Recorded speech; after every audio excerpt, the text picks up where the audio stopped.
హం హనుమతే నమః. బాల హనుమంతుని లీల మీకు తెలుసా? 17వ శతాబ్దంలోనే అంటే టెలిస్కోప్ కనుగొనకముందే తులసీదాస్ గారు భూమికి సూర్యుడికి మధ్య ఉన్న దూరాన్ని ఖచ్చితంగా లెక్కించారు. నాసా చెప్పిన లెక్కలకు హనుమాన్ చాలీసాలోని ఒక్క శ్లోకానికి ఉన్న ఆశ్చర్యకరమైన సంబంధం ఏంటి? చిన్నపిల్లాడైన హనుమంతుడు సూర్యుడ్ని పండు అనుకుని ఎందుకు తినాలనుకున్నాడు? ఇది కేవలం కథా? లేక దీని వెనుక ఏదైనా పెద్ద సైన్సుందా? ఈ వీడియో చివరి వరకు చూడండి, మీకే అర్థమవుతుంది. జై శ్రీరామ్. ఒకరోజు ఉదయం అంజనాదేవి తన చిన్నారి మారుతిని ఉయ్యాలలో పడుకోబెట్టి బయటికి వెళ్ళింది. నిద్రలేచిన ఆ చిన్ని బాలుడికి విపరీతమైన ఆకలి వేసింది. అప్పుడే కిటికీలోంచి ఎర్రగా, గుండ్రంగా, కాంతివంతంగా ఉదయించే సూర్యుడు కనిపించాడు. ఆ బాలుడు అమాయకత్వంతో, అబ్బా! ఎంత పెద్ద పండు! అది తింటే నా ఆకలి తీరుతుంది అనుకున్నాడు. అంతే, వాయుదేవుని పుత్రుడు కదా! ఒక్క ఉదుటున ఆకాశంలోకి ఎగిరాడు.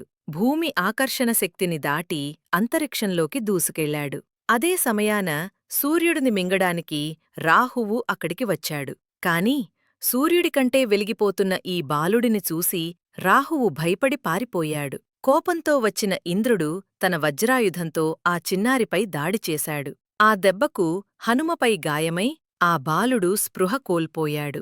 అప్పుడు వాయుదేవుడు ఆగ్రహించి సృష్టిలోని గాలిని స్తంభింపచేశాడు. సమస్త జీవకోటి ఊపిరి ఆడక విలవిలలాడింది. చివరకు దేవదేవతలందరూ వచ్చి ఆ బాలుడిని బ్రతికించి ఎవరూ చంపలేని చిరంజీవిగా వరాలిచ్చారు. ఇది కథ అని కొందరు అనుకోవచ్చు. కాని హనుమాన్ చాలీసాలో తులసీదాస్ రాసిన ఈ శ్లోకం చూడండి. యుగసహస్రయోజన పరభాను లీల్యోతాహి మధురఫల జాను. దీని అర్థం ఏంటో తెలుసా? హనుమంతుడు సూర్యుణ్ణి చేరడానికి ఎంత దూరం ప్రయాణించాడో ఇందులో క్లియర్గా ఉంది. రండి, ఆ లెక్కను ఇప్పుడు చూద్దాం. ఒక యుగం అంటే 12,000 సంవత్సరాలు. ఒక సహస్ర అంటే 1000. ఒక యోజన అంటే 8 మైళ్ళు. ఇప్పుడు వీటిని గుణిద్దాం. 12,000 ఇంటూ 1000 ఇంటూ 8 మొత్తం 96 మిలియన్ మైళ్ళు. ఆశ్చర్యమేంటంటే ఈరోజు ఆధునిక సైన్స్ ప్రకారం భూమి నుండి సూర్యుడికి ఉన్న దూరం కూడా దాదాపు 96 మిలియన్ మైళ్ళు.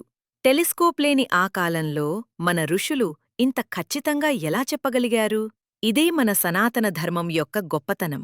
మీకు ఈ వీడియో నచ్చితే కామెంట్స్లో జై బజరంగబలి అని టైప్ చేయండి. మరిన్ని అద్భుతమైన వీడియోల కోసం డివోషనల్ ఏఐని సబ్స్క్రైబ్ చేసుకోండి.